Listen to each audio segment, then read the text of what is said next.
Mon mari est entré brusquement par la porte. Dès qu'il m'a vu, cuisinant avec notre enfant dans les bras pendant que toute sa famille regardait la télévision, il a dit d'une voix glaciale: « À partir de demain, vous quittez tous ma maison. » C'était en novembre, le pic des interminables pluies d'automne à Paris, dans notre appartement du 13e arrondissement. La pluie tombait sans discontinuer. Ce n'était pas une tempête, juste cette sorte de crachin gris et persistant qui durait du matin au soir. Les rues étaient constamment humides, et sur le balcon, le linge ne séchait pas depuis 3 jours. Dans notre petit appartement d'immeuble moderne, l'odeur de la purée de potimarron pour Léo se mélangeait à l'odeur de la pluie qui s'infiltrait par les fentes des fenêtres. Cela peut paraître anodin, mais quand j'y repense maintenant, c'était le présage de la grande tempête de notre vie. Je m'appelle Camille. J'avais 34 ans à l'époque. Avant d'accoucher, je travaillais comme maîtresse dans une école maternelle privée du quartier. Mon travail ne m'a pas rendue riche, mais j'adorais les enfants. J'aimais cette sensation quand, chaque matin, ils gazouillaient autour de moi comme de petits moineaux en criant « Maîtresse Camille !» Puis Léo est né. Il avait 8 mois à l'époque et commençait tout juste à faire ses dents. La nuit, il ne dormait jamais paisiblement, et le matin, il s'accrochait à moi comme une petite sangsue. Mon mari s'appelle Julien. Il a 5 ans de plus que moi et travaille comme ingénieur en bâtiment pour une entreprise de construction. Il avait toujours une odeur de soleil, de poussière de ciment et d'imperméable mouillé. Il n'était pas bavard, ni le genre d'homme à complimenter constamment sa femme. Mais à la fin de chaque mois, le jour de la paie, il me donnait la quasi-totalité de son salaire.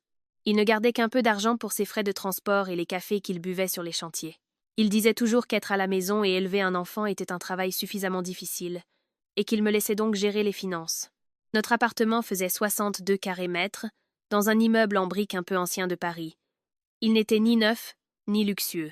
Parfois, dans le couloir, on pouvait sentir l'odeur du bœuf bourguignon ou du poulet rôti des voisins. Mais pour moi, c'était notre petit nid.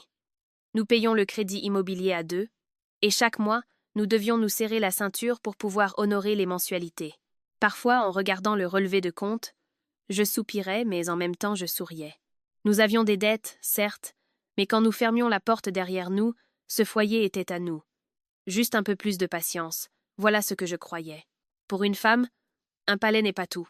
Il suffit que l'homme à ses côtés sache comment aimer et respecter sa femme et son enfant. Cependant, tout a changé. Cet après-midi-là, dans la 3e semaine de novembre, il pleuvait encore. Je venais juste d'endormir Léo quand le téléphone de Julien a sonné. Il a répondu sur le balcon. Il parlait doucement, mais j'ai quand même entendu quelques mots. « Oui, maman, mettez-vous en route. Je viendrai vous chercher à la gare de Lyon. » Le soir, Julien est rentré tard. Il n'avait même pas enlevé son manteau trempé. Il m'a juste regardé en hésitant. « Camille, demain, mes parents viennent d'Auxerre. Chloé vient avec eux. Elle dit qu'elle veut chercher du travail dans un salon de beauté à Paris. » La main avec laquelle je remuais la purée de Léo s'est arrêtée en l'air. « Ton père, ta mère et Chloé, tous les 3 ?» Julien a hoché la tête. Une lueur de gêne brillait dans ses yeux. « Oui, mon père s'ennuie à la campagne. Et ma mère a souvent mal aux genoux, donc elle en profitera pour voir un médecin ici. Ils resteront chez nous en attendant. Chloé vient de démissionner de son ancien poste. Ils ne resteront peu, être que quelques semaines. Sois un peu patiente. » « D'accord. » Je suis restée silencieuse quelques secondes, puis j'ai acquiescé. Ce n'est pas que je n'étais pas inquiète. Nous avions un bébé. Un seul invité aurait déjà demandé une grande adaptation, sans parler de 3 adultes. Mais c'était mon beau-père, ma belle-mère et ma belle-sœur, et j'étais leur belle-fille. Je ne pouvais pas faire la grimace dès le début. On dit que la belle-fille est comme sa propre fille. Ça sonne bien, mais devenir réellement leur fille dans la maison de son mari n'est pas une tâche facile. Le lendemain matin, je me suis levée à 5 heures. Léo avait été grognon jusqu'à l'aube. Mes yeux me piquaient de fatigue, mais je me suis forcée à sortir tôt pour aller au marché d'Aligre. J'ai acheté du bœuf pour un pot-au-feu, des pommes de terre et un bon poulet à rôtir. Je me suis dit que, venant de province, les parents de mon mari apprécieraient certainement les saveurs simples et familiales. Quand je suis rentrée, avec Léo dans le porte-bébé sur ma poitrine, j'ai commencé à cuisiner. Mon petit garçon était très agité. De temps en temps, il enfouissait son visage dans mes vêtements. D'une main, je coupais la viande. De l'autre, je tenais mon enfant. Vers 10 heures du matin, Julien est arrivé avec son père, Jean-Pierre, sa mère, Martine et Chloé. Ils ont traîné 3 énormes valises dans le salon. L'eau de pluie dégoulinait encore des roulettes. Mon beau-père, Jean-Pierre, est un homme mince, mais sa voix est autoritaire. En entrant, il a immédiatement regardé autour de lui et a dit « Pas mal, un peu à l'étroit. Mais ici, à Paris, tu as plus de chance que la plupart des gens. » Ma belle-mère, Martine, a enlevé son foulard humide et a soupiré. « Oh, mon Dieu! Enfin arrivé! Le voyage était si fatigant. Où est Camille? Apporte-moi un peu d'eau chaude. » J'ai immédiatement déposé Léo dans son parc et me suis précipitée à la cuisine pour chercher de l'eau. Chloé est arrivée derrière moi. D'une main, elle tirait sa valise rose. De l'autre, elle tapotait sur son téléphone.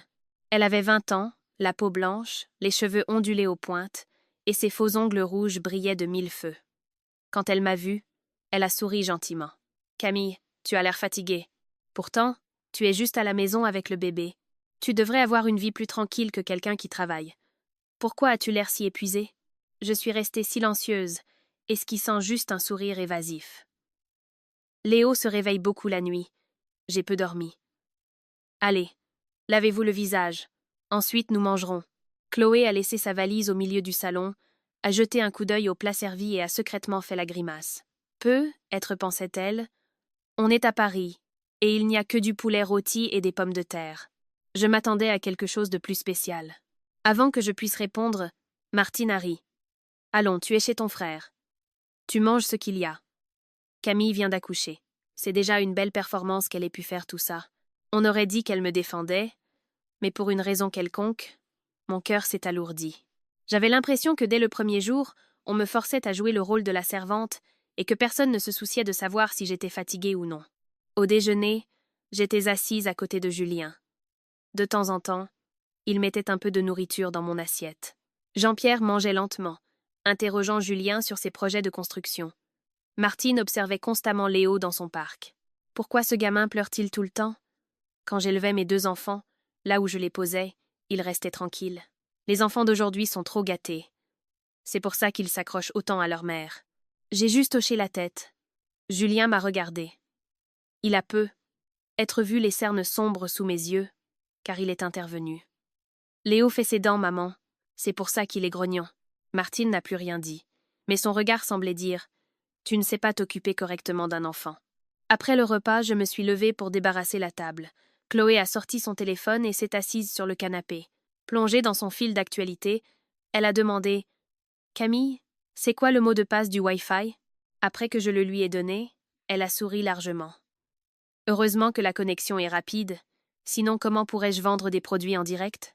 J'ai emporté les assiettes dans la cuisine. J'entendais les valises être traînées dans la chambre d'amis, les plaintes de Martine à propos de son genou, la toux de Jean-Pierre et le rire de Chloé regardant des vidéos dans le salon. Notre appartement de 62 carrés mètres est soudainement devenu très étroit. Pas seulement parce que nous étions plus nombreux, mais parce qu'un sentiment d'étouffement commençait à grandir en moi. Le soir, alors que les parents de Julien et Chloé étaient déjà couchés, Julien m'a aidé à étendre le reste du linge sur le balcon. Il pleuvait toujours un peu, et le vent était froid. Il s'est tenu à côté de moi et a chuchoté. « Je suis désolée, je sais que tu es fatigué. Soyons un peu patients, je vais trouver une solution. » J'ai accroché la petite grenouillère de Léo sur le séchoir et j'ai souri. « Ce n'est rien, ce sont tes parents. Je peux gérer. » C'est ce que j'ai dit. Mais mon regard s'est glissé à travers l'entrebâillement de la porte du salon. Les 3 valises étaient toujours là, dans un coin, pas entièrement déballées. Je ne sais pas pourquoi, mais en regardant ces valises, ma poitrine s'est serrée, comme le ciel avant une grande tempête. Je ne savais pas encore que ces valises ne cachaient pas seulement leurs vêtements de province. Elles avaient aussi apporté avec elles leurs mauvaises habitudes, leur favoritisme et une énorme dette qui allait presque détruire notre petite famille. Les 3 premiers jours, je n'ai quasiment pas eu la chance de m'asseoir plus de 5 minutes. Tôt le matin, avant même d'avoir complètement ouvert les yeux, Léo pleurait déjà à cause de ses gencives enflées. En tenant mon fils dans mes bras, j'ai mis l'eau à chauffer pour le café de Jean-Pierre. Il avait l'habitude de boire un café chaud, traditionnel, fait à la cafetière italienne, chaque matin. Le café devait être brûlant, et la tasse devait être préchauffée à l'eau chaude avant d'être servie. S'il refroidissait un tant soit peu, il fronçait déjà les sourcils. « Camille, où est le café? Je le bois le matin. S'il est en retard, toute ma journée est fade. » Je répondais rapidement depuis la cuisine. « Oui, Jean-Pierre. Il arrive. » D'un bras, Je tenais l'enfant. De l'autre, j'attrapais la boîte de café. Léo enfouissait son visage dans mon épaule. Il pleurait. Et j'essayais de le calmer. Mon petit, patience, maman fait un café et puis elle te reprendra. Martine est sortie de la chambre. Elle avait encore des bigoudis dans les cheveux. Elle nous a regardés, Léo et moi, puis a fait claquer sa langue. Cet enfant est trop collant. Quand j'élevais Julien et Chloé, si je les posais sur le lit, ils restaient tranquilles. Laisse-le pleurer un peu. Si tu le prends tout le temps, il s'habituera. J'ai souri avec gêne. Oui, maman, c'est juste qu'il fait ses dents et il ne se sent pas bien. Elle n'a pas répondu. C'est simplement assise à la table de la salle à manger et a demandé calmement. Qu'est-ce qu'il y a pour le petit déjeuner? Ton père n'aime pas manger juste du pain sec. J'ai dégluti. La nuit précédente, Léo avait été très agité. J'avais à peine dormi 1 heure.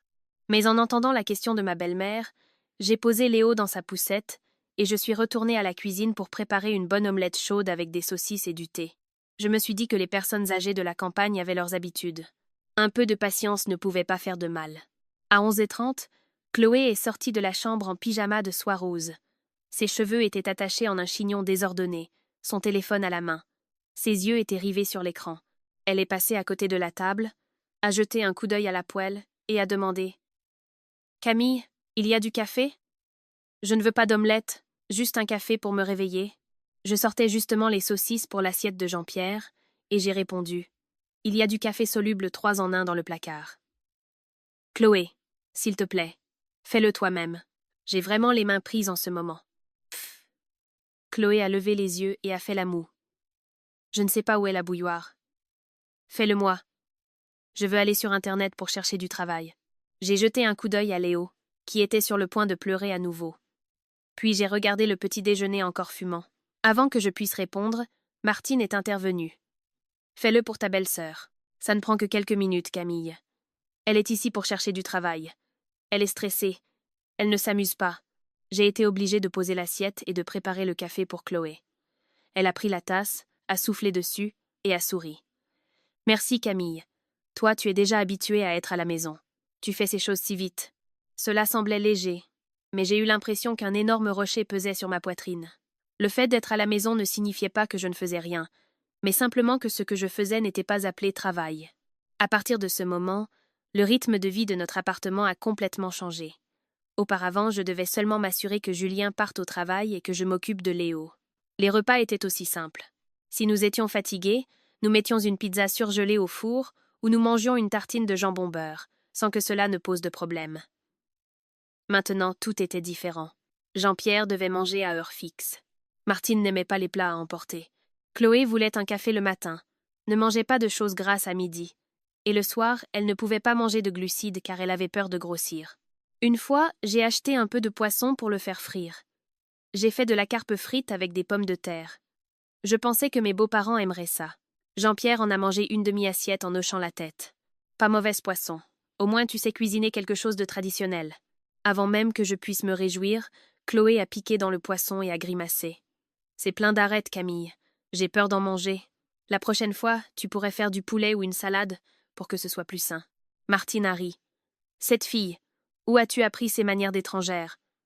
Mais Camille, écoute ta belle-sœur. Varie un peu tes plats pour qu'elle puisse aussi manger. J'ai hoché la tête. Et en moi-même, j'ai commencé à calculer ce que je devais acheter le lendemain, comment le cuisiner, et si notre budget mensuel allait suffire.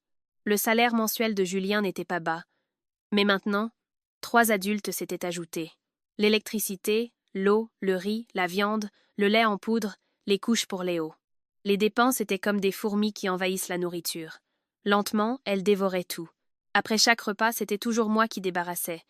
Dès que Jean-Pierre posait sa cuillère, il allait directement sur le canapé pour regarder le journal télévisé. Martine, après avoir bu un peu d'eau, se plaignait de son genou, puis allait se reposer. Chloé, après avoir mangé, laissait simplement son assiette sur le bord de la table et me lançait nonchalamment « Camille, lave-la, s'il te plaît. Je suis en train de chatter avec un salon. J'ai un entretien. » J'ai regardé son assiette, où il y avait encore des restes, et j'ai répondu en souriant « D'accord, occupe-toi de tes affaires. » Mais je voyais souvent qu'elle ne postulait pas du tout à des emplois. Elle regardait les dernières vidéos de manucure sur TikTok où riaient des gens qui exhibaient des objets de luxe coûteux. Une fois, elle était allongée sur le canapé, parlant à son ami au téléphone. Oui, je suis chez mon frère, dans un appartement à Paris. Je loge gratuitement, c'est juste un peu ennuyeux parce que le bébé n'arrête pas de crier. J'étais en train de faire la vaisselle dans la cuisine, et quand j'ai entendu ça, ma main s'est arrêtée en l'air. À côté du seuil de la cuisine, Léo mordillait son anneau de dentition dans sa poussette en me regardant. J'ai baissé les yeux vers mon fils, j'ai souri, et j'ai essayé de me convaincre de ne pas m'en soucier. Les jeunes d'aujourd'hui parlent sans réfléchir, ne le prends pas à cœur. Mais son manque de considération est lentement devenu une habitude. Quand Chloé avait besoin d'une serviette, elle m'appelait. Quand elle ne trouvait pas son chargeur, elle me cherchait aussi. Une fois, elle a commandé un bubble tea à livrer en bas de l'immeuble, mais elle n'a pas voulu descendre le chercher. Elle m'a dit « Camille, tu peux descendre chercher mon bubble tea ?» Je suis au téléphone. J'ai regardé par la fenêtre la pluie fine. Je venais de changer la couche de Léo, et son ventre n'était de toute façon pas en ordre.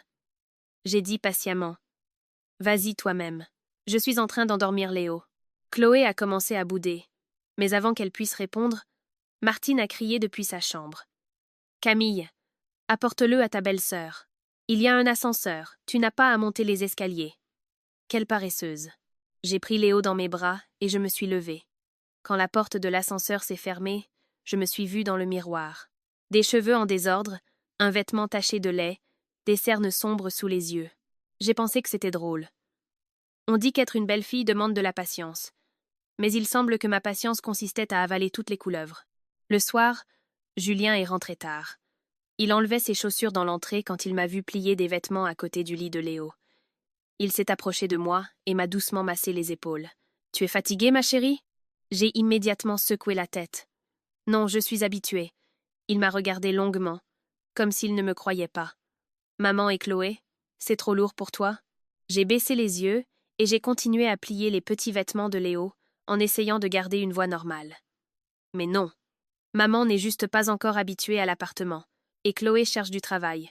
Tant que je peux aider à la maison, je le fais. Julien a soupiré et s'est assis à côté de moi. « S'il y a le moindre problème, dis-le-moi. Ne garde pas tout pour toi. » J'ai souri. Peu. Être que mon sourire semblait pâle à ce moment-là. Je savais tout, mais je n'ai pas dit la vérité. J'avais peur de le mettre dans une situation difficile. J'avais peur qu'il pense que j'étais avare avec sa famille. Et je ne voulais pas que nous nous disputions pour quelques assiettes, une tasse de café ou de petites instructions insignifiantes. On dit que la patience est la clé d'un mariage paisible.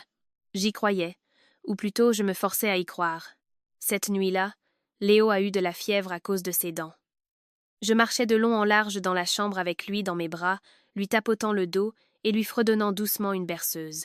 Dans le salon, la télévision de Jean-Pierre était toujours allumée. J'entendais le rire de Chloé qui jouait avec son téléphone. Le panier de linge sale, je n'avais pas encore eu le temps de le vider. Le petit bol de Léo trempait encore dans l'évier. Je me suis assise sur le bord du lit. Léo s'était endormi sur mon épaule. Mon bras était engourdi, mais je n'osais pas le poser, de peur qu'il ne se réveille. À travers l'entrebâillement de la porte, j'ai vu la tasse de café à moitié bue de Chloé. À côté, un paquet de biscuits, des mouchoirs usagés et la télécommande de la télévision traînaient. Notre appartement était toujours le même appartement de 62 mètres carrés, la même table, la même lampe à lumière jaune. Mais je ne sais pas pourquoi. Après quelques jours, j'avais l'impression d'être une simple invitée dans ma propre maison. La deuxième semaine, je m'étais déjà habituée à ce qu'on crie mon nom en permanence. Parfois, alors que je changeais la couche de Léo, ma belle-mère m'appelait pour que je lui apporte son baume du tigre. Parfois, dès que je posais mon fils dans son lit, Jean-Pierre me demandait de lui faire un autre café. Parfois, j'étais en train de laver le riz dans la cuisine quand Chloé criait depuis sa chambre. « Camille, tu as vu ma barrette argentée ?» Je ne savais pas où était sa barrette. Honnêtement, je n'avais pas le temps de me souvenir où chacun mettait ses affaires, mais je l'ai quand même aidé à la chercher. J'ai cherché sous les coussins, sur le canapé, sur le meuble de la télévision, et même dans le sac de courses qu'elle avait ramené la veille. Quand j'ai finalement trouvé la barrette dans le propre sac à main de Chloé, elle a juste ri. « Oh, j'avais oublié. Tu es géniale, Camille. Tu as un œil de lynx, tu trouves tout. » J'ai ri aussi, mais mon cerveau était épuisé.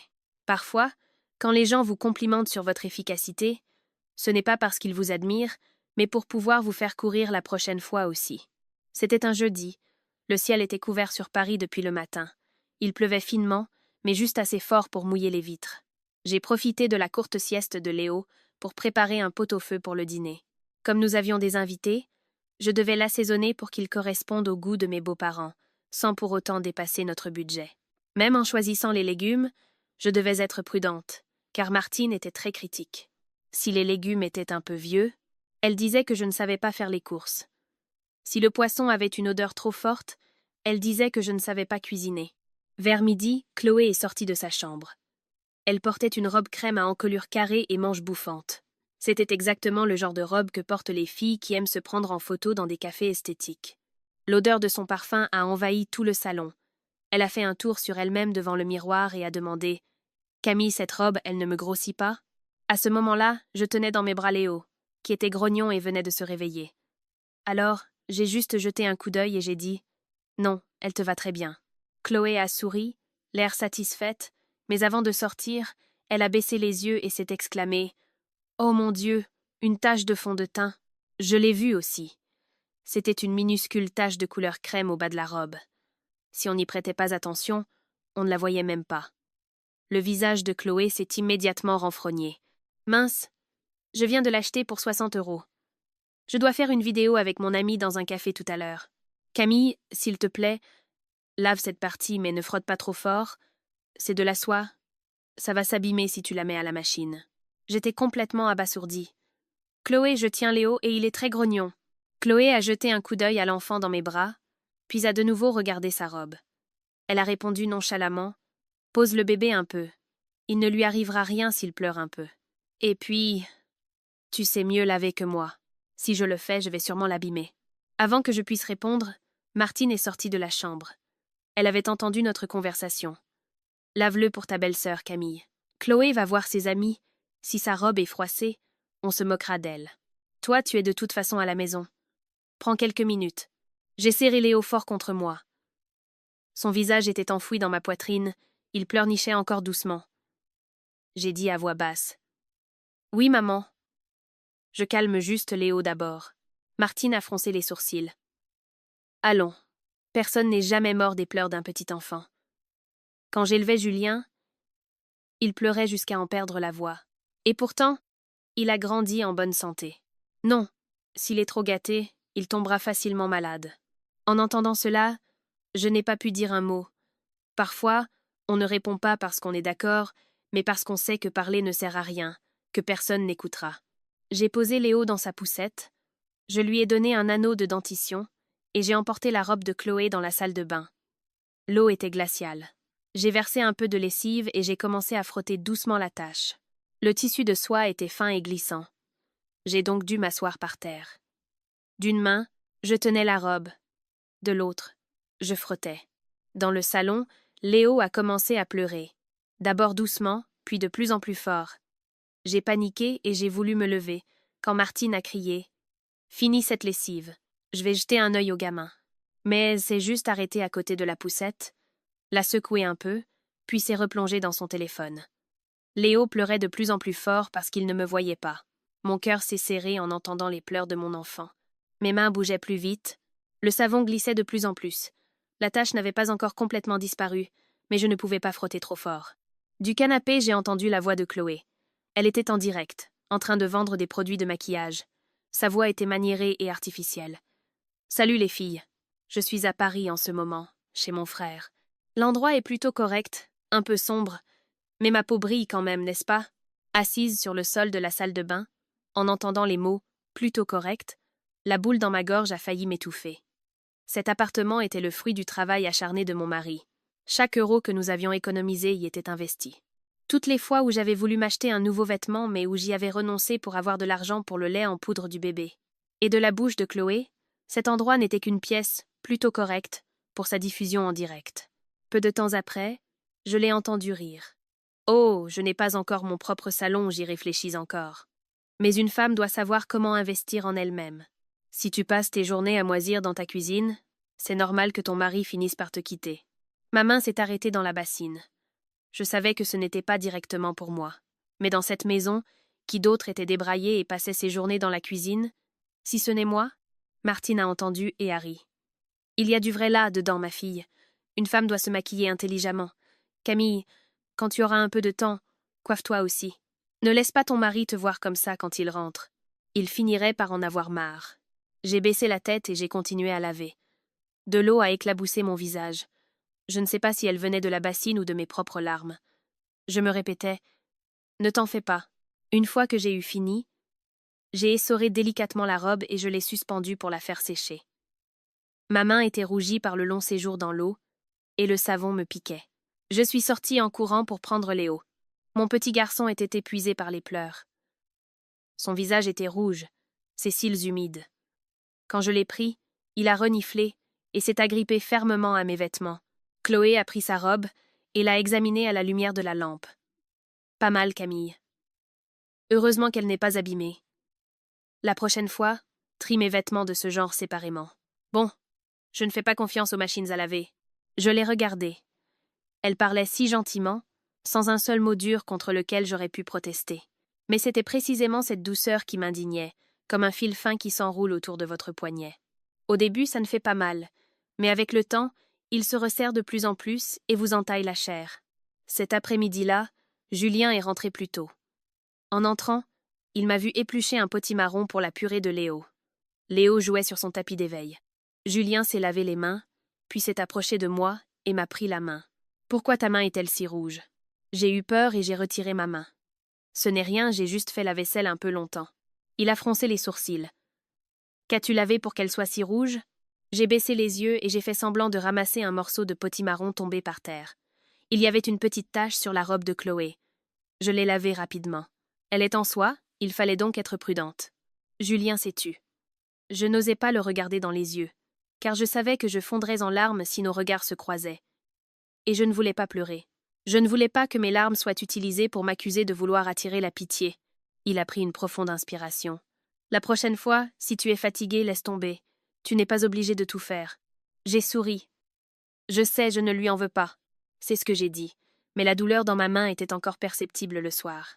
Je commençais à réaliser que si j'acceptais constamment tout, les gens finiraient par croire que j'étais née pour être leur servante.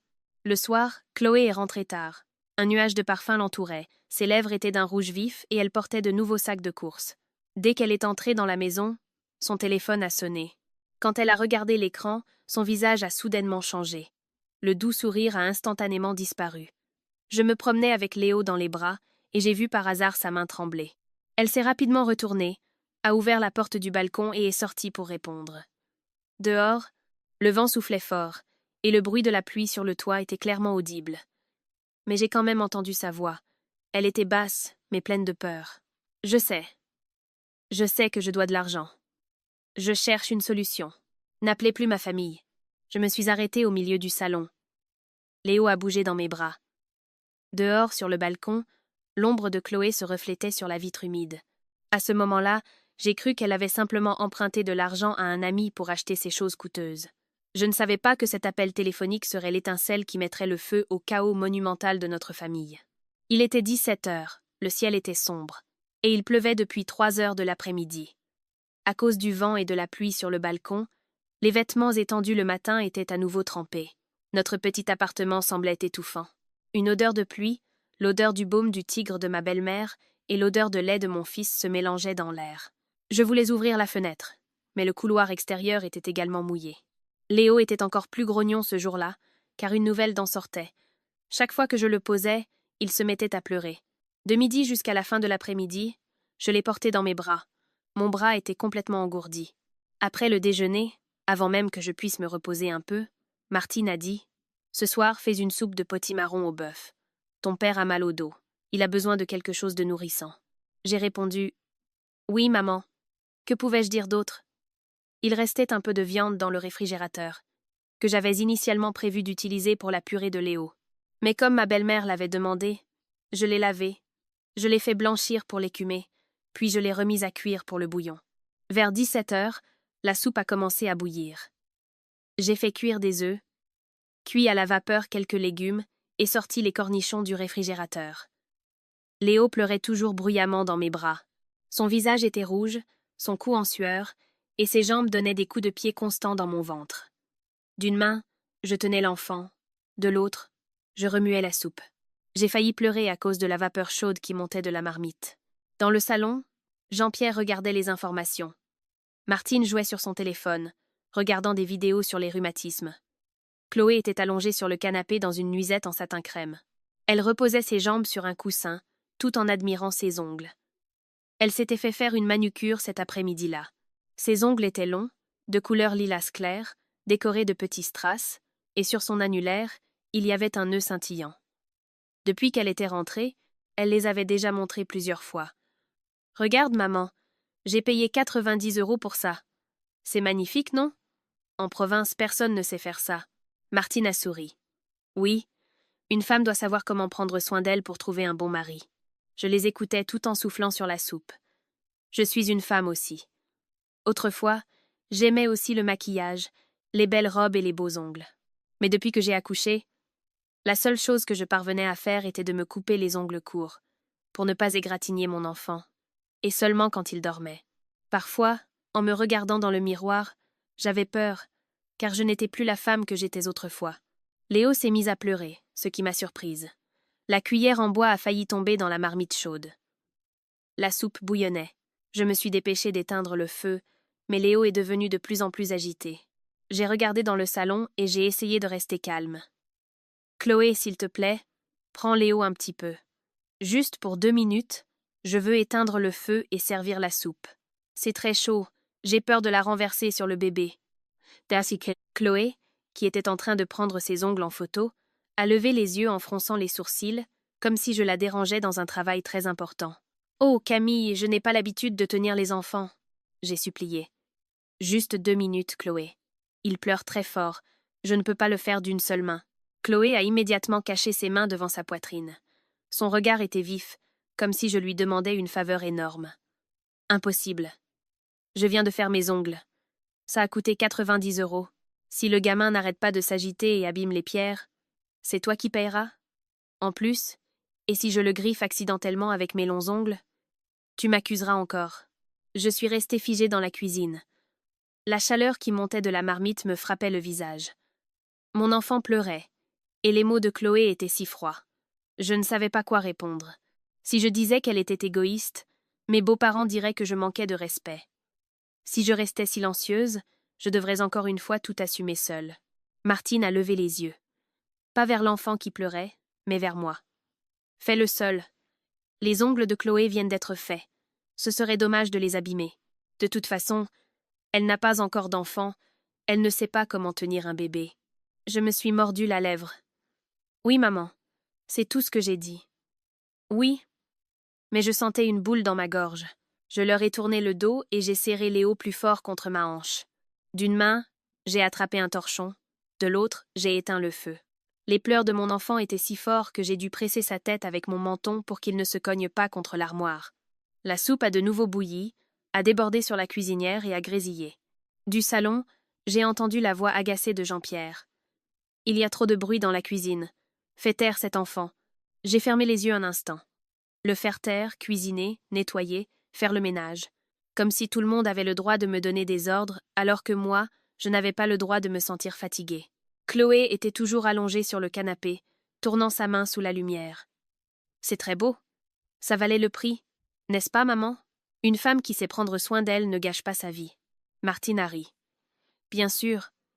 Il y a les autres, celles qui ont déjà un mari, mais qui ressemblent à des souillons. Pas étonnant que leur mari se lasse vite d'elles. » Je savais de qui elle parlait dans cette maison. Seul moi avait l'air débraillé. Seuls mes vêtements sentaient le lait. Mes mains étaient grasses et mes cheveux sentaient la sueur. Mais je n'ai pas répondu. J'ai juste embrassé mon enfant et j'ai essayé de le calmer. « C'est bientôt prêt, mon petit. Le riz est presque cuit. La soupe est prête aussi. Après, je te donnerai à manger et nous nous assiérons. » Exactement au moment où je pensais cela, un bruit de clé s'est fait entendre dans la serrure. Je me suis tue. Ce n'était pas encore l'heure pour Julien de rentrer. Il arrivait généralement vers 8 heures, parfois même plus tard. La porte s'est ouverte, et le vent froid et pluvieux s'est engouffré. Julien se tenait dans l'embrasure. L'eau dégoulinait de son manteau. Il avait apporté des fruits et de la purée pour bébé. Son regard s'est posé sur moi. Je savais à quel point j'avais l'air pitoyable à ce moment-là. Dans un bras, je tenais un enfant dont la voix était déjà rauque à force de pleurer. Dans l'autre main, je serrais la louche. Mes cheveux collaient à mon front à cause de la sueur. Et sur ma poitrine, Mon vêtement était trempé de lait et de transpiration. Puis il a regardé le salon. Son père regardait la télévision. Sa mère jouait avec son téléphone. Sa sœur était allongée sur le canapé, la main en l'air, admirant ses ongles scintillants. Pendant quelques secondes, personne n'a rien dit. On n'entendait que les pleurs de Léo. J'ai rapidement détourné la tête, comme si on m'avait surprise dans une situation embarrassante. J'ai dit à voix basse. « Tu es rentré tôt. Le dîner est presque prêt. Va te laver les mains. » Julien n'a pas répondu. Il a lentement posé les fruits et la purée sur la table de la salle à manger. Le bruit du sac en plastique était très faible, mais j'ai eu l'impression que toute la maison s'était soudainement tue. Chloé s'est assise et a esquissé un sourire forcé. « Tu es rentré tôt, Julien. C'est sûrement à cause de la pluie, non ?» Julien n'y a pas prêté attention. Il s'est dirigé directement vers la cuisine et a tendu la main vers moi. « Viens, donne-le-moi, je vais le prendre. » Je l'ai regardé. Mon cœur a soudainement tremblé. « Ce n'est pas la peine, je peux gérer. » Il m'a interrompu. Sa voix était très grave. « Donne-moi mon fils. » J'ai passé Léo à mon mari. Une fois dans les bras de son père, il reniflait encore. Mais ses pleurs se sont lentement calmés pendant qu'il lui tapotait le dos. Julien a regardé son fils, puis mon visage en sueur. Il y avait quelque chose de différent dans ses yeux à ce moment-là. Pas une explosion, mais une réaction glaciale. La froideur de quelqu'un qui voit enfin quelque chose qu'il ne peut plus cacher. Peut être que Martine a aussi senti cette étrange aura, car elle a pris la parole. Cet enfant est très grognon. J'ai dit à Camille de le poser et de le laisser pleurer un peu, mais elle n'a pas voulu m'écouter. Si vous le gâtez maintenant, que se passera-t-il quand il grandira ? Il vous montera sur la tête. Julien a regardé sa mère. Il n'a pas répondu immédiatement. Il l'a longuement regardée avant de tourner son regard vers Chloé. Chloé a rapidement baissé sa main, mais ses ongles brillants étaient encore bien visibles. Mon cœur battait la chamade. Il y a des tempêtes qui ne commencent pas par le tonnerre. Elles commencent par ce long silence où l'on peut entendre l'eau goutter d'un manteau mouillé sur le sol. Et cet après-midi-là, dans notre appartement, ce silence était le signe que la patience de Julien était à bout. Julien tenait Léo dans ses bras et lui tapotait le dos. Comme il avait pleuré longtemps, le petit garçon allaitait encore. Son visage était rouge, ses petites mains agrippaient le col du manteau de son père. Moi, je me tenais dans la cuisine, tenant toujours la cuillère en bois, ne sachant pas si je devais éteindre complètement le feu ou nettoyer la soupe qui avait débordé. Tout mon corps était raide. Julien n'a pas parlé tout de suite. Son silence m'effrayait. La patience de Julien était généralement infinie. Il pouvait rentrer tard et manger un repas froid. Si ses parents disaient quelque chose de méchant, il laissait passer. Si Chloé se plaignait, il souriait et n'y prêtait pas attention. C'était la première fois que je le voyais se tenir au milieu du salon, avec une expression aussi froide. Peut être que Martine n'a pas senti la colère qui montait en son fils. Elle s'est adossée à sa chaise et a dit avec une gentillesse feinte « C'est bien que tu sois rentré tôt. Prends le bébé pour que ta femme puisse se reposer. » Qu'est-ce que je te disais, Camille ? Il ne faut pas gâter cet enfant. Tu paniques pour quelques pleurs. Qu'est-ce que ce sera plus tard ? Mon visage brûlait. Je voulais dire que mon fils pleurait depuis l'après-midi, que j'avais juste eu besoin d'aide pour qu'on le tienne 2 minutes, que je ne paniquais pas, que j'étais juste très fatiguée. Mais je suis restée silencieuse. Mon silence n'était plus un signe de respect, mais simplement le fait que je n'avais plus la force de m'expliquer. Julien a regardé sa mère. « Maman, tu as entendu cet enfant pleurer si longtemps. Pourquoi n'as-tu pas aidé Camille, ne serait-ce qu'une minute ?» Martine s'est figée, puis a immédiatement commencé à bouder. « Je suis vieille, moi. J'ai mal aux genoux. Et puis, cet enfant est trop attaché à sa mère. Si je le prends, il pleure encore plus. Tu crois que je reste assise là à ne rien faire ?» Chloé est également intervenue. Sa voix était artificiellement calme, mais on entendait clairement son irritation. « Julien, je voulais aider, mais mes ongles sont longs. Si je prends le bébé et que je le griffe accidentellement, Camille m'aurait encore blâmé. » Elle a même montré sa main, comme pour se justifier. Julien a longuement regardé la main de sa sœur en silence. Il n'a pas crié sur Chloé, il a juste posé une seule question. Sa voix était froide. « Tes ongles sont plus importants que les pleurs de ton neveu ?» Le visage de Chloé est devenu rouge. « Mais de quoi tu parles ? Je n'ai pas dit ça. Mais je dois aussi faire attention à mes affaires. Ça a coûté 90 €. Ce n'est pas de l'argent de poche du marché. » En entendant cela, mon cœur s'est serré. 90 € pour des ongles, alors que ça faisait un mois que je ne pouvais pas m'acheter un nouveau vêtement, de peur de ne pas avoir assez d'argent pour les couches de Léo. Je n'étais pas jalouse de ma belle-sœur si elle voulait se faire belle. Ce qui me faisait mal, c'est que dans cette maison, mon épuisement n'avait aucune valeur et que personne ne s'en souciait. Julien s'est tourné vers moi. Éteins la cuisinière. Je tiens Léo.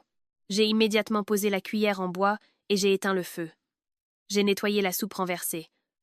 Ma main tremblait tellement que le chiffon est tombé par terre. Quand je me suis penchée pour le ramasser, mes larmes ont finalement coulé. Pas parce qu'on me défendait, mais parce que j'ai réalisé à ce moment-là depuis combien de temps j'attendais ces mots. Julien a emmené son fils au milieu du salon. Il ne s'est pas assis. Il est resté là, sans même enlever son manteau trempé. Léo a enfoui son visage dans la poitrine de Julien. Il reniflait encore de temps en temps. Jean-Pierre a éteint la télévision et a posé la télécommande. Sa voix était sérieuse. « Qu'est-ce qui se passe? Pourquoi cette tête? Tu viens de rentrer du travail. Au lieu de te laver les mains et de manger, tu restes là à nous interroger comme si tu nous faisais subir un interrogatoire. » Julien a regardé son père, puis sa mère. Enfin, Chloé. J'ai vu sa pomme d'Adam bouger, comme s'il avalait des mots lourds avant de prononcer la phrase suivante. « À partir de demain, vous quittez tous ma maison. Trouvez-vous un autre endroit. » Un silence de mort s'est abattu sur le salon. Moi, à la porte de la cuisine, j'étais comme pétrifiée. Je n'aurais jamais pensé que Julien dirait cela si directement, droit dans les yeux. Malgré ma fatigue, mes pleurs des derniers jours, et le souhait parfois que nous ne soyons plus que nous trois, je ne lui avais jamais demandé de les mettre dehors. Ce n'était qu'une seule phrase, mais c'était comme si la foudre s'était abattue sur l'appartement. Martine s'est levée la première. « Qu'as-tu dit? Tu mets tes propres parents dehors, Julien ?» Sa voix était aiguë, pleine de colère et d'incrédulité. Chloé s'est également levée. Son téléphone est tombé sur le canapé. « Julien, qu'est-ce qui te prend? Tu nous mets dehors comme ça d'un coup? C'est Camille qui t'a dit quelque chose ?» J'ai immédiatement secoué la tête. « Non, je n'ai rien dit. » Mais le doigt accusateur de Chloé était déjà pointé sur moi. Ses yeux sont rapidement devenus rouges. « Ne fais pas semblant. Depuis qu'il est marié, Julien a changé. Avant, c'est moi qui l'aimais le plus. Tout ce que je demandais, il me le donnait. Maintenant, alors que nous ne sommes là que depuis quelques jours, Camille est déjà en colère. « Tu es maligne, Camille. » Je me suis figée. Je n'avais jamais demandé à Julien de mettre qui que ce soit dehors. J'avais même toujours répété que je tiendrais le coup. Et maintenant, d'une seule phrase, Chloé me faisait passer pour la méchante épouse qui monte son mari contre sa propre famille. Jean-Pierre a frappé bruyamment sur la table. La tasse de café a tremblé. « Julien, fais attention à ce que tu dis. Si nous n'étions pas là, où serais-tu? Aurais-tu pu acheter un tel appartement? Devenir ingénieur? C'est parce que nous t'avons élevé. Et maintenant, juste parce que ta femme fait la tête quelquefois, tu veux nous mettre dehors? » Julien a serré Léo plus fort contre lui. Il n'a pas répondu immédiatement. J'ai vu sa mâchoire se contracter, mais sa voix est restée grave. « Je ne vous mets pas dehors parce que Camille fait la tête. Je dis ça parce que j'en ai assez vu. » Martine a ri amèrement, puis s'est mise à pleurer. « Assez vu? Nous ne sommes là que depuis quelques jours. Ta femme a juste cuisiné quelquefois, comme si le monde s'écroulait. Dans d'autres familles, il est tout à fait normal que la belle-fille serve ses beaux-parents. Et toi, tu te prends pour le bon fils. Je n'ai même pas ouvert la bouche que tu défends déjà ta femme. » Je me suis approchée de Julien et j'ai doucement tiré la manche de sa chemise. J'avais peur. Peur que cette famille se déchire devant moi. Peur qu'on le traite de fils ingrat. « Julien, arrête. Je n'ai rien. Je peux encore tenir. » Julien m'a regardé, et son regard à ce moment-là était plus douloureux que toutes les insultes de sa mère. Il me regardait comme quelqu'un qui a tellement de fois dit que tout allait bien qu'il a fini par y croire lui-même. Il a dit doucement « Assez. Assez fort pour que tout le monde l'entende. Mais moi, je n'en peux plus. » Je me suis arrêtée. Avec cette simple phrase, mes larmes ont commencé à couler comme une cascade. Je me suis rapidement détournée. Je ne voulais pas que mes beaux-parents et Chloé me voient pleurer. Mais à quoi bon le cacher? Dans cette maison, j'avais déjà caché ma fatigue, ma tristesse, et même ces nuits où j'endormais mon enfant en pleurant. Finalement, la seule personne qui voyait tout cela clairement, c'était mon mari. Chloé sanglotait. Elle s'est levée, se tenant la poitrine, comme si une immense injustice lui avait été faite. « C'est à cause de toi que Julien est devenu si audacieux, qu'il ose parler comme ça à papa et maman. Je suis ta sœur de sang. Je viens d'arriver, je n'ai même pas encore de travail. Et tu veux me mettre dehors? Est-ce que tu nous considères encore comme ta famille ?» Julien l'a regardé froidement. Dans une famille, il n'y a personne qui reste assis sans rien faire pendant que la femme de son frère berce un enfant d'une main et cuisine de l'autre, puis prétexte ses ongles comme excuse. Chloé n'a pas su quoi répondre, mais s'est rapidement tournée vers Martine. « Maman, tu vois, je te l'avais dit que Camille n'est pas aussi simple qu'elle en a l'air. En face, elle est gentille avec nous, mais dans notre dos, elle monte sûrement Julien contre nous. » Martine a immédiatement serré sa fille dans ses bras et m'a regardé d'un air acéré. « Camille, je n'aurais jamais cru que tu avais un si mauvais fond. Tu es silencieuse, mais tu es pourrie de l'intérieur. » Je suis restée là, les poings serrés. Je voulais dire que je ne m'étais pas plainte, que ce n'était pas moi qui avais poussé Julien à les mettre dehors et que je ne voulais pas que cela arrive. Mais avant que je puisse parler, Julien s'est avancé devant moi, me protégeant. « Ne mêlez pas Camille à ça. C'est moi qui parle. C'est moi qui décide. » Soudain, Jean-Pierre s'est levé. Son visage était rouge de fureur. « Comme tu es grand, toi. Depuis que tu as une femme, nous ne valons plus rien pour toi. Je vais te dire une chose. Une femme, ça se remplace, mais des parents, on n'en a qu'un. » Ces mots ont claqué comme une gifle sur mon visage. J'ai baissé la tête, non pas parce que j'étais en faute, mais parce que ça faisait si cruellement mal. Aux yeux de mon beau-père, j'étais juste un objet remplaçable. La femme de son fils et son propre petit-fils, dont la voix était déjà rauque à force de pleurer, n'avaient aucune valeur pour lui. Julien a regardé son père. Pour la première fois, je l'ai vu ne pas reculer. Ma femme n'est pas un objet remplaçable comme un vêtement. Camille est la mère de mon enfant. C'est ma compagne de vie. Si dans cette maison, on la traite comme une servante, je préfère être un fils ingrat qu'un mari inutile. L'air dans le salon est devenu lourd. On n'entendait plus que le bruit de la pluie qui frappait dehors. Léo s'était endormi sur l'épaule de son père. Peut-être était-il trop fatigué de pleurer. J'ai regardé le visage innocent de mon enfant et le dos de mon mari qui me protégeait. Tout mon corps tremblait. Je savais qu'à partir de ce moment, notre maison ne serait plus jamais la même. Mais étrangement, au milieu de ma peur, un sentiment de chaleur a envahi mon cœur. Car après tant de sentiments refoulés, il y avait enfin quelqu'un qui prenait ma défense et disait que je ne méritais pas d'être traitée ainsi. Après les paroles de Julien, un silence pesant s'est installé dans la pièce. Jean-Pierre se tenait appuyé contre la table. Martine serrait Chloé en sanglots, mais même au milieu de ses pleurs, je voyais Chloé me lancer un regard accusateur. Je savais que lorsque Julien me défendait, je devenais la cible de leur colère. Chloé a essuyé ses larmes, sa voix tremblante. « Julien, tu ne trouves pas que c'est trop ? Je ne suis là que depuis quelques semaines. Je ne mange pas votre nourriture. Juste parce que Camille est en colère, même si elle ne l'a pas dit directement, elle t'utilise pour nous mettre dehors. Tu es très habile, Camille. Tu restes silencieuse. Mais tu as réussi à détruire toute la famille. » J'ai rapidement pris la parole. « Chloé, ce n'est pas vrai. Ne parle plus comme ça. » Chloé m'a coupé la parole, puis s'est tournée vers Martine. Ses larmes coulaient de plus belle. « Maman, tu vois, elle se tait, mais c'est elle qui a tout planifié. Elle veut être seule ici, avec son mari et son enfant. Pour elle, nous ne sommes qu'un fardeau. » Martine m'a regardée, les lèvres pincées. « Camille, je ne m'attendais vraiment pas à ça de ta part. Je te croyais correcte, c'est pour ça que je me suis bien comportée avec toi. Il s'avère que tu accumules tout en toi, un peu de cuisine, un peu de lessive et de ménage, et tu as réussi à ce que ton mari se dispute avec sa famille. » J'avais une boule dans la gorge. Un peu de cuisine, de lessive et de ménage. Comment était-il possible que, de la bouche de ma belle-mère, ma fatigue du matin au soir sonne comme si j'avais simplement ramassé des feuilles mortes dans la cour?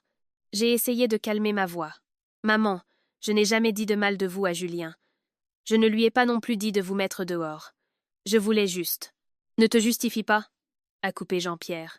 « Si une femme dans une maison ne sait pas être patiente, comment peut-il y avoir la paix? Les belles filles d'aujourd'hui ont la vie trop belle, c'est pour ça qu'elles pleurent pour un rien. Autrefois, si leur belle-mère leur demandait quelque chose, elles couraient immédiatement et personne ne se plaignait. J'ai baissé la tête. Un frisson m'a parcouru. Avant, je pensais que si je me comportais avec respect et patience, mes beaux-parents comprendraient. Mais j'ai réalisé qu'il y a des gens qui n'ont pas besoin de comprendre la situation. Ils ont juste besoin que vous restiez silencieux pour qu'ils puissent continuer à penser qu'ils ont raison. » Julien a assis Léo sur une chaise à côté de la table. L'enfant dormait, mais sursautait encore de temps en temps. Julien l'a couvert d'une fine couverture, puis a regardé tout le monde. « Je le répète, Camille ne vous a pas monté contre moi. C'est justement elle qui disait toujours de ne pas en faire toute une histoire. Et c'est justement ça que je ne supportais plus, qu'elle soit toujours aussi patiente. » Martine a ri sèchement. Patiente à propos de quoi? Elle ne travaille même pas. C'est tout à fait normal qu'elle fasse le ménage. Tes parents et ta sœur sont là. Devrions-nous la servir, peut-être? Julien a regardé sa mère. Son regard est resté inchangé. Maman, tu appelles ça du ménage? Très bien. Je vais te poser une question. Qui fait le café de papa tous les matins? Qui prépare un petit déjeuner chaud pour tout le monde? Qui va au marché sous une pluie battante? Qui fait la vaisselle avec un enfant dans les bras? Qui lave à la main la robe de Chloé parce qu'elle a peur qu'elle s'abîme à la machine? Qui débarrasse vos assiettes de la table? Le visage de Chloé est devenu rouge. Julien, tu exagères. Je ne lui ai pas donné d'ordre, je lui ai juste demandé. Julien s'est tourné vers sa sœur. Demander à quelqu'un, ça veut dire le faire de temps en temps. Si tous les jours tu fais courir ta belle-sœur pour une serviette, de l'eau, du café, et même pour tes vêtements, ce n'est plus une demande. Ça veut dire que tu en fais ta servante. Chloé voulait répondre. Mais Julien ne lui en a pas laissé l'occasion. Tu as déjà 20 ans, pas 5. Tu as des mains, des jambes, un téléphone pour commander un bubble tea. Tu peux descendre le chercher toi-même. Tu connais la couleur de tes ongles. Tu sais vendre en direct. Tu sais quoi dire sur le fait qu'une femme doit prendre soin d'elle.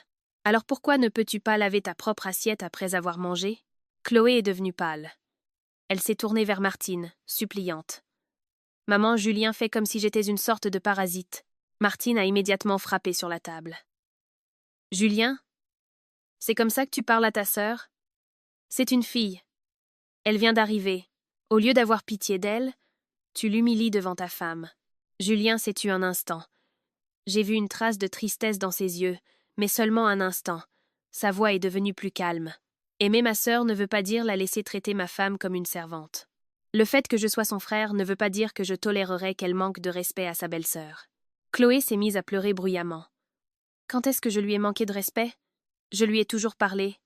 C'est elle qui faisait toujours la tête quand elle me regardait. Je l'ai regardée. Je voulais lui demander quand j'avais fait la tête. Quand j'avais lavé sa robe en soie jusqu'à ce que mes mains soient rouges, quand j'étais descendue au rez-de-chaussée pour son bubble tea sous une pluie battante, quand elle s'était plainte que le poisson frit que j'avais préparé était trop plein d'arêtes, ou quand je l'avais supplié de tenir Léo 2 minutes, mais qu'elle avait eu peur de se casser un ongle, mais je n'ai plus posé la question. Il y a des questions qui n'ont pas besoin de réponse, car la réponse est dans le cœur de celui qui écoute. Jean-Pierre a allumé une cigarette. Il a tiré une profonde bouffée, puis a dit « Julien, je vais te dire. Élever un enfant n'est pas facile. Enfant, tu dois savoir quelle est ta place. Une femme, on peut l'éduquer. Mais si tu négliges tes parents, tu seras un bâtard ingrat toute ta vie. » Au mot « élever un enfant », Julien a eu un mouvement de recul d'une fraction de seconde. C'était très rapide. Si l'on n'y prêtait pas attention, on ne l'aurait pas remarqué. Mais j'étais sa femme, et j'ai vu ses doigts se resserrer sur le dos de Léo. Je n'ai pas compris à ce moment-là pourquoi ces mots le blessaient autant. Je pensais que mon beau-père voulait juste lui rappeler le travail laborieux qu'ils avaient accompli, comme tout père le ferait. Ce n'est que des jours plus tard que j'ai appris que derrière ces mots se cachait une blessure profonde, que Julien gardait secrète depuis des années. Julien a baissé les yeux vers son enfant endormi, et a dit lentement « Je respecte ce que vous avez fait pour moi, papa. Mais cette gratitude ne signifie pas que je dois regarder ma femme être traitée comme une servante. » Les yeux de Martine se sont écarquillés. « Qui l'a traitée comme une servante ?» Julien a répondu immédiatement. « La façon dont vous vous êtes comporté avec Camille. » Les mots sont tombés au milieu de la pièce comme des pierres lourdes. Martine s'est levée. « Tu es insolent, Julien. Juste pour une belle fille, tu nous parles comme ça. » Julien s'est également levé. Léo a bougé. Je me suis rapidement approchée pour prendre l'enfant. Julien m'a donné Léo. Ses yeux se sont adoucis en nous regardant, puis il s'est de nouveau tourné vers ses parents. « Je ne suis pas un seul, maman. Je remets juste les choses à leur place. Depuis que vous et Chloé êtes arrivés, Camille ne s'est jamais plainte à moi. Mais ça ne veut pas dire que vous pouvez faire ce que vous voulez. C'est ma femme. C'est un être humain, pas une ombre dans la cuisine. J'ai serré mon enfant contre moi, et mes larmes ont commencé à couler à flots. J'ai détourné le visage, car je ne voulais pas qu'il m'entende pleurer. Pour une épouse, parfois, il n'y a pas besoin d'une grande protection. Il suffit que son mari la comprenne. Cela peut effacer toute la fatigue. Chloé se mordait la lèvre et me regardait d'un air acéré. « Maintenant, tu es heureuse, n'est-ce pas? C'est à cause de toi que Julien est devenu si audacieux qu'il se rebelle contre ses parents. » Julien est intervenu. « Chloé, à partir de maintenant, n'appelle plus Camille ta belle-sœur si dans ton cœur tu ne la respectes pas vraiment. Et si vous voulez continuer à rester dans cette maison, Vous vous occupez de vos propres affaires et vous respectez ma femme. Chloé s'est tue. Julien ne lui avait peu, être jamais parlé comme ça depuis son enfance. Elle était habituée à être gâtée, et à ce que mon mari lui pardonne toujours. Mais maintenant, ses larmes n'avaient plus d'effet. Jean-Pierre a écrasé sa cigarette dans le cendrier et a dit brièvement « Alors, tu nous mets quand même dehors. » Julien a regardé son père. Sa voix n'était pas forte, mais chaque mot était cristallin. « Je ne vous mets pas à la rue. Je vous donne 2 jours pour trouver un autre logement. Je paierai l'hôtel pour les premiers jours. Mais dans cette maison, je dois assurer la tranquillité de ma femme et de mon enfant. Si vous ne pouvez pas respecter cela, nous ne pouvons pas vivre sous le même toit. » Martine s'est affalée dans sa chaise, sans force, se tenant la poitrine. « Mon Dieu, vous entendez ça? Il nous met dehors. Moi qui l'ai élevé. Et pourtant, il choisit sa femme. » En entendant cela, mon cœur s'est serré. Je savais que Julien était blessé aussi, mais cette fois, il ne s'est pas approché de sa mère pour la réconforter comme d'habitude. Il se tenait droit. Son dos était droit, mais il semblait très seul. Je tenais Léo, derrière le dos de Julien. L'enfant dormait profondément. J'ai regardé mon mari, le salon chaud et étouffant, et les ongles de Chloé qui agrippaient fermement le bord du canapé. C'est là que j'ai réalisé que les premières limites dans une famille ne sont parfois pas établies par des cris. Cette limite est tracée par une seule phrase prononcée calmement, après que quelqu'un a été trop profondément blessé. Ce soir-là, personne n'a dîné ensemble. Le pot-au-feu avait complètement refroidi, l'omelette avait durci. D'habitude, même fatiguée, j'aurais appelé tout le monde à table, mais ce soir-là, c'était comme si j'avais une épine dans la gorge. J'ai juste donné sa purée à Léo, lui ai préparé un biberon, puis je suis allée dans la chambre. Du salon, j'entendais encore les sanglots bruyants de Martine. Parfois, elle élevait délibérément la voix pour que nous l'entendions bien. C'est vrai ce que les gens disent. On a nourri un serpent en notre sein. Sa femme pleure un peu, et nous ne sommes plus rien. Chloé a claqué violemment la porte de sa chambre, ce qui a fait sursauter Léo qui s'est remis à pleurer. Jean-Pierre ne disait rien. Il était juste assis dans le salon et fumait cigarette sur cigarette. La fumée qui s'infiltrait dans la chambre se mélangeait à l'odeur de la pluie, et j'avais l'impression que ma poitrine se serrait. J'ai serré mon enfant contre moi et j'ai murmuré « Sois patient, mon petit, maman est là. » Léo était épuisé par les pleurs. Ses yeux étaient gonflés. Un sentiment de regret m'a envahi. Si j'avais été un peu plus patiente, en serions-nous arrivés là? Si je n'avais pas demandé à Chloé de tenir Léo, Julien n'aurait pas été pris entre 2 feux. La porte s'est ouverte et Julien est entré. Il s'était déjà changé. Ses cheveux étaient encore un peu humides. Son visage était calme, mais je savais qu'il était fatigué. Sa fatigue n'était pas physique, elle était dans ses yeux. J'ai demandé à voix basse. « Tu as mangé ? Je vais te réchauffer le dîner. » Il a secoué la tête. « Non, je n'ai pas faim.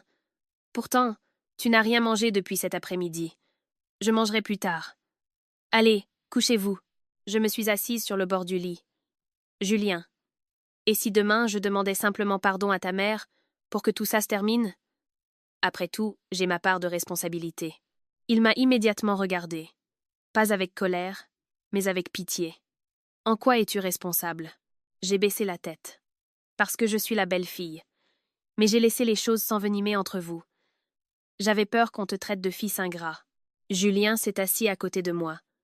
Sa voix était grave, mais claire. « Camille, écoute-moi. Ce n'est pas la personne qui est maltraitée, mais qui souffre en silence qui est en faute.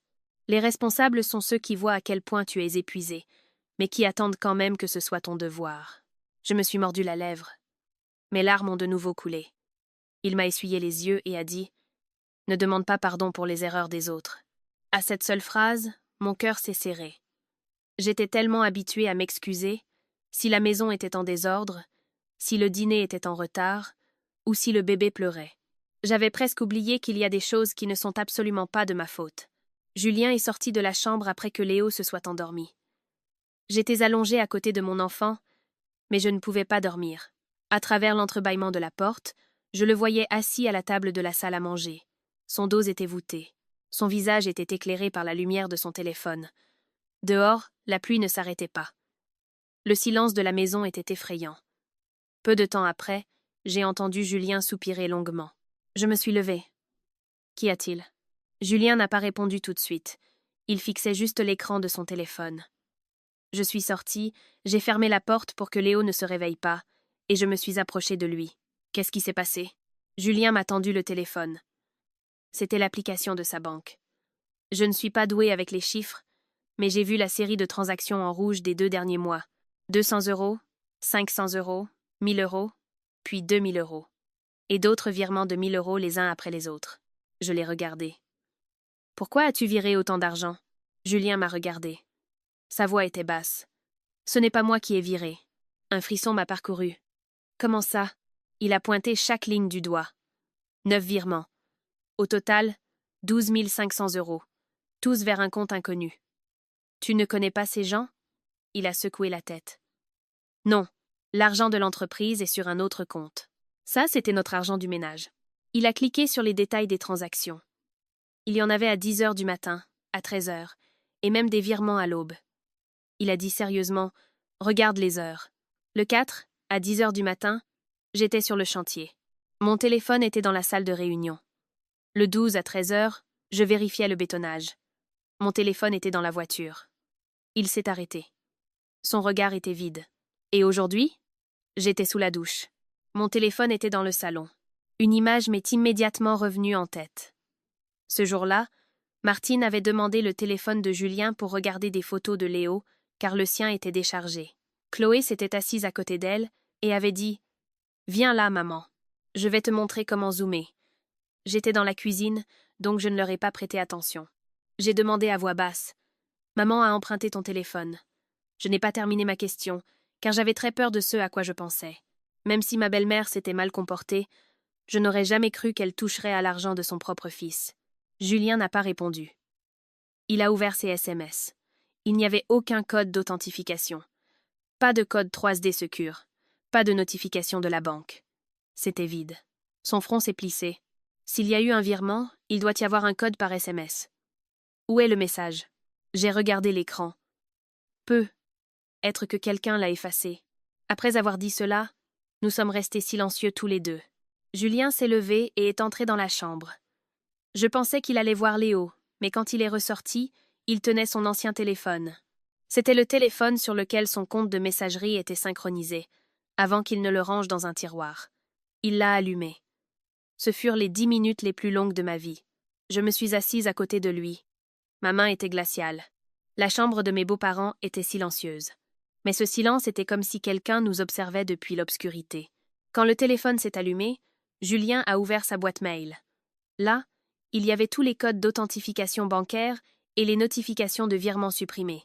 Même si les SMS avaient été effacés du téléphone principal, tout était synchronisé sur l'email du vieil appareil.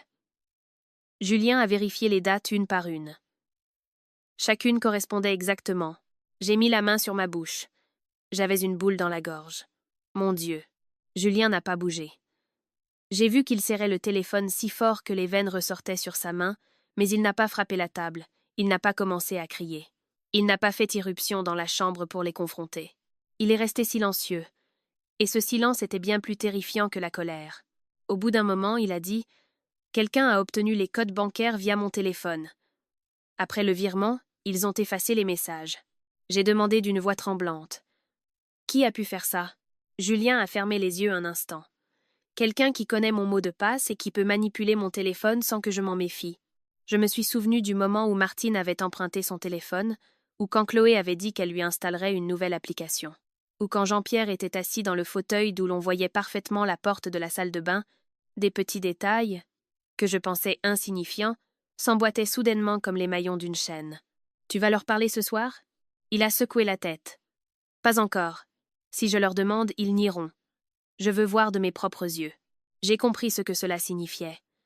Dans un coin de notre salon, il y avait une petite caméra de sécurité. Julien l'avait installée plus tôt, car nous avions prévu d'engager une baby-sitter pour Léo. Comme cela ne s'est pas fait, j'avais complètement oublié cette caméra. Julien a ouvert l'application. Il a choisi le stockage sur le cloud. Les enregistrements sont apparus, exactement au moment où les transactions avaient eu lieu. Je tremblais. Au fond de moi, une voix suppliait. « S'il vous plaît, que ce ne soit pas eux. Pourvu que ce soit une erreur, pourvu qu'il y ait encore quelque chose à sauver dans cette famille. » Mais c'est ainsi qu'est la vie. Quand un secret est caché trop longtemps, il finit par sentir mauvais. Julien a lancé la première vidéo. L'écran montrait notre salon d'aujourd'hui. Le téléphone de Julien était sur la table. Puis, une ombre s'est approchée lentement. J'ai retenu mon souffle. Sur l'enregistrement, Martine est sortie de la chambre, a jeté un coup d'œil à la porte de la salle de bain et à la cuisine, puis a pris le téléphone de Julien. Elle a tapé le mot de passe. « Maman connaît ton mot de passe ?» Julien n'a pas répondu. De la chambre, Chloé est sortie en pyjama, son propre téléphone à la main. Elle s'est penchée sur le téléphone de Julien et a chuchoté. Comme la caméra avait un micro, nous avons entendu. « Allez, maman. Appuie sur virer. Je t'ai déjà envoyé le numéro de compte sur Messenger. Dépêche-toi, avant que le code n'expire. » J'ai mis la main sur ma bouche. La main de Martine tremblait un peu, ce qui a fait paniquer Chloé qui a attrapé le téléphone. « Donne, je vais le faire. Pourquoi tu trembles comme ça? Julien est encore à l'intérieur. Pourquoi ça prend si longtemps? » Soudain, Jean-Pierre est apparu près du canapé. Il n'avait pas l'air effrayé. Il a juste jeté un coup d'œil à la porte de la salle de bain et a dit « Dépêchez-vous, s'il sort, tout notre plan tombe à l'eau. » Un frisson a parcouru mon dos. Sa mère prenait le téléphone. Sa sœur dictait le code. Son père faisait le guet. Il n'y avait aucun doute. Ils étaient tous les trois complices. Chloé a rendu le téléphone à sa mère. « Tiens, maintenant efface la notification de la banque et le code. » Martine l'a fait. Ensuite, elle a reposé le téléphone sur la table. Chloé l'a même redressé pour qu'il ait l'air exactement comme si personne n'y avait touché. La vidéo s'est terminée lorsque Julien est sorti de la salle de bain. Ses cheveux étaient mouillés. Il a pris son téléphone et a regardé l'heure. Il n'avait aucune idée qu'on venait de le voler. Je me suis figée. Toute la maison était silencieuse. De la chambre de mes beaux-parents, aucun son ne sortait, ni de Chloé. Mais ce silence était terrifiant. Julien a lancé la deuxième et la troisième vidéo. Un autre jour, d'autres vêtements. Mais la méthode était la même. 11 virements, pour un total de 12 500 €. Pas un accident, pas une faiblesse soudaine. C'était prémédité. Je voulais appeler Julien, mais ma voix était rauque. Je ne savais pas quoi dire pour le réconforter. Comment pourrait-on se calmer? Être trompé par un étranger est déjà douloureux. Alors que dire quand votre mère, votre père et votre propre sœur trahissent votre confiance? Julien a éteint le téléphone. Il est resté assis là. Je regardais son ombre et mon cœur se brisait pour lui. Il aimait tant sa famille. Il avait acheté un fauteuil de massage pour le genou douloureux de son père, des vitamines pour sa mère, et donnait toujours de l'argent quand Chloé s'achetait un nouveau téléphone. Et voilà comment on le remerciait. Il a fallu un long moment avant que Julien ne parle. « Camille, je suis désolée.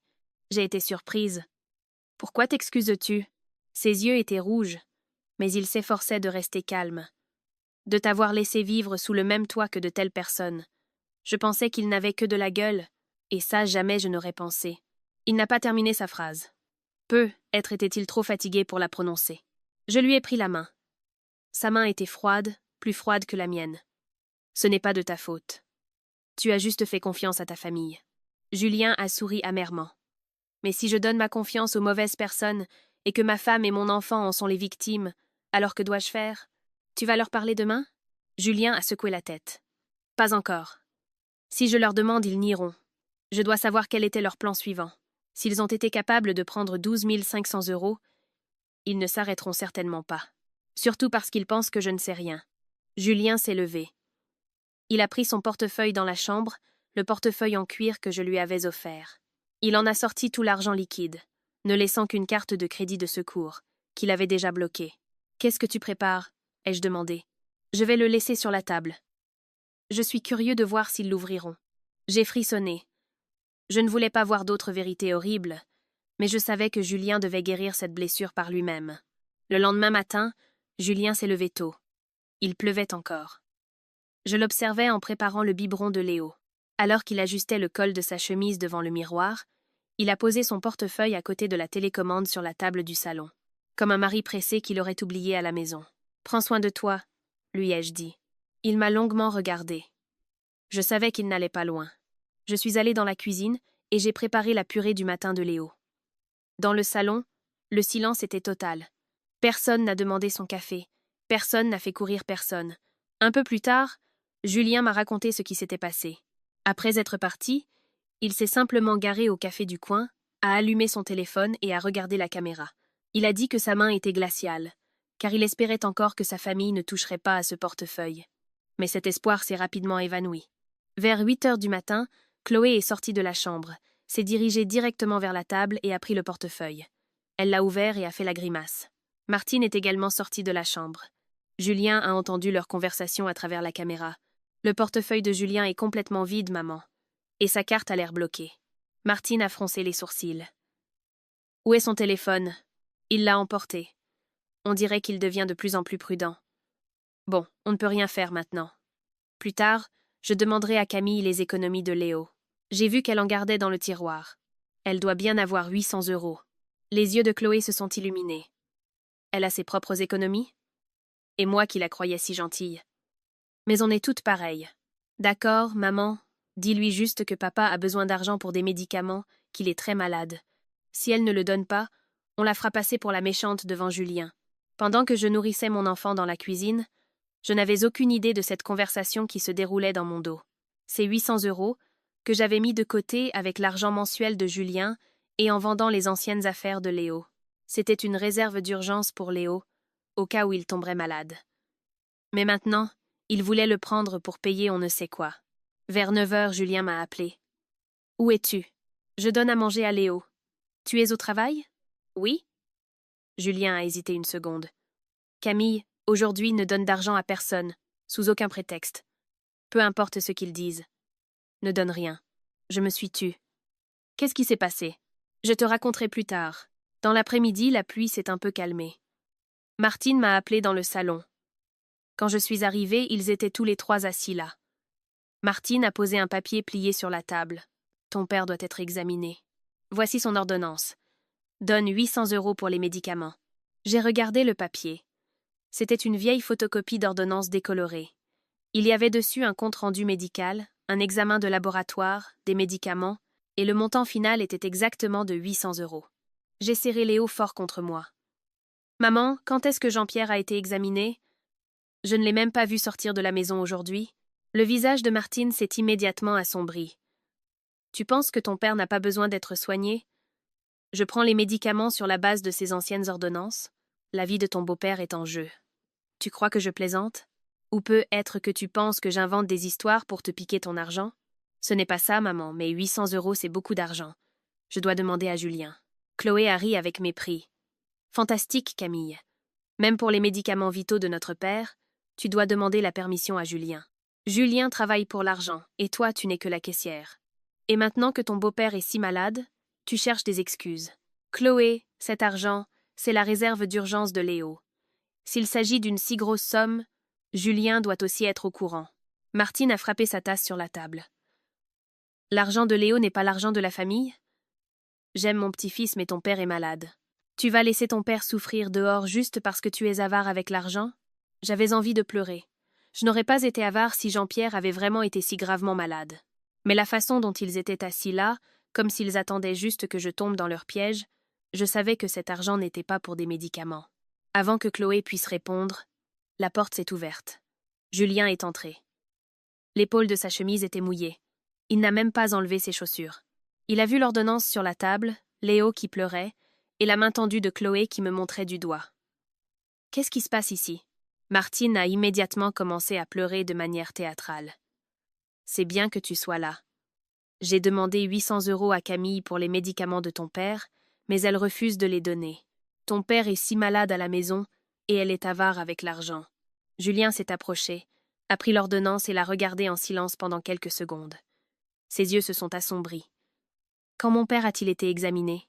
J'ai juste pris ça d'une vieille ordonnance. » « C'est de quel mois? » Martine a bégayé avant de se mettre à crier.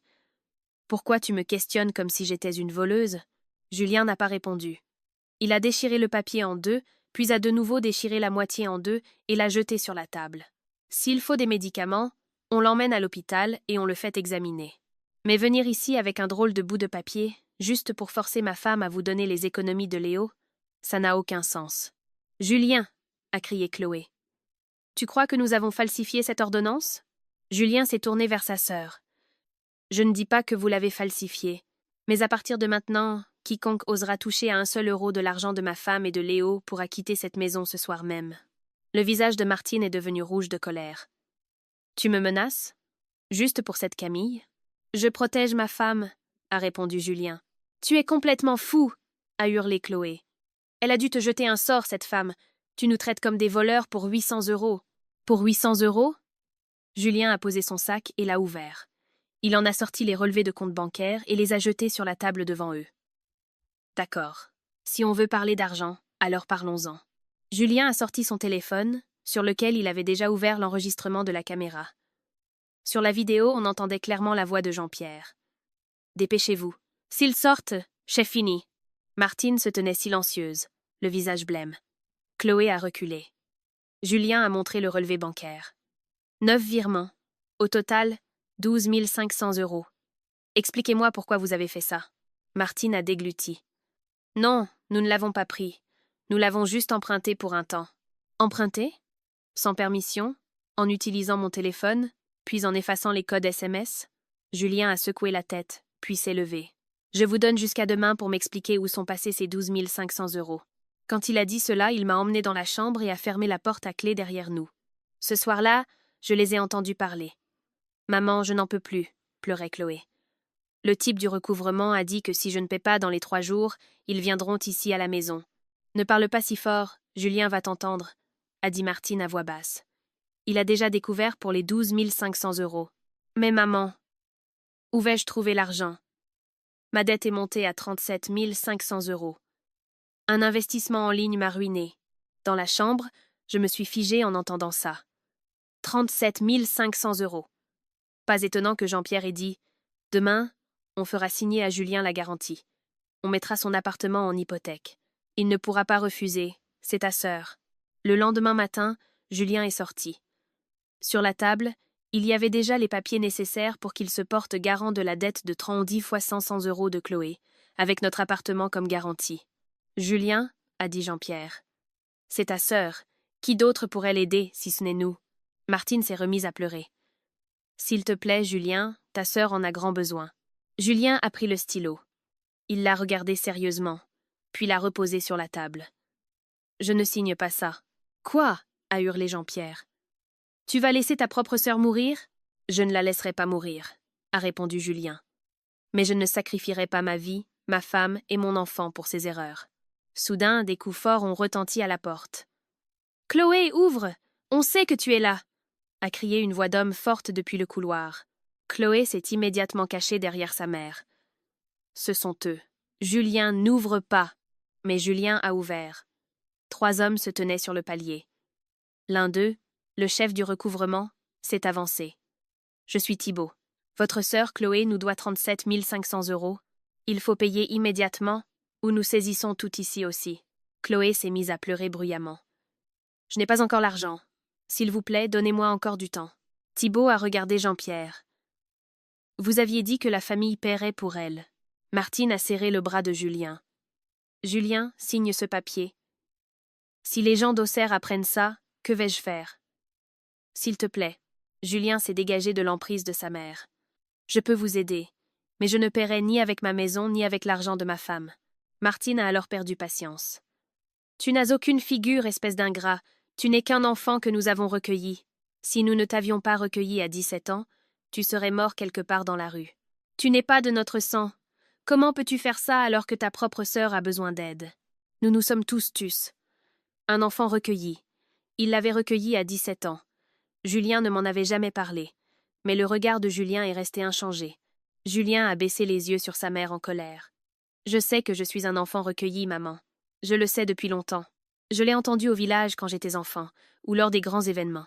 C'est pour ça que j'ai tout sacrifié dans ma vie, pour vous rembourser la bonté que vous m'avez témoignée. J'ai payé les études de Chloé, j'ai envoyé de l'argent, des meubles. Mais ça ne veut pas dire que ma femme et mon enfant doivent aussi sacrifier leur vie. » Martine s'est mise à pleurer. « Chloé est de mon propre sang. Toi, tu n'es qu'un enfant recueilli. » Julien a souri amèrement. « Maintenant, je comprends. C'est pour ça que ça a été si facile pour vous de me voler mes 12 500 euros. Après tout, je ne suis qu'un fils adoptif étranger. Et c'est pour ça que c'était facile de mettre une hypothèque sur ma maison, parce que je ne suis qu'un fils adoptif étranger. J'ai fait un pas en avant, avec Léo dans les bras. Assez, maman. Julien ne signera pas ça. Et si vous continuez à le forcer et que ces gens continuent à créer des tensions ici, nous appellerons la police. » Julien a immédiatement appelé le syndic de l'immeuble et la police. Ils ne tardèrent pas à arriver. Comme Julien n'avait rien à voir avec la dette, les agents de recouvrement sont partis, disant qu'ils régleraient ce problème chez eux, à Auxerre. Chloé et ses parents ont été interrogés par la police après que Julien a signalé le vol de 12 500 €. Une semaine s'est écoulée. Nous avons fait nos valises, quitté cet appartement et loué une petite maison en banlieue. La cuisine était petite, un peu plus ancienne. Mais la première nuit que nous avons passée là, bas, Léo a dormi toute la nuit. J'ai vu Julien, qui préparait le biberon de Léo. J'ai alors ressenti cette paix intérieure que j'attendais depuis si longtemps. Plus tard, nous avons appris par nos anciens voisins que Jean-Pierre et Martine avaient été contraints de vendre leur dernier lopin de terre près d'Auxerre pour rembourser une partie de la dette de Chloé. Finalement, j'ai compris l'essentiel. Être patient est une bonne chose, mais si la patience signifie laisser les gens piétiner votre vie et abuser de vous, alors c'est de l'autotorture.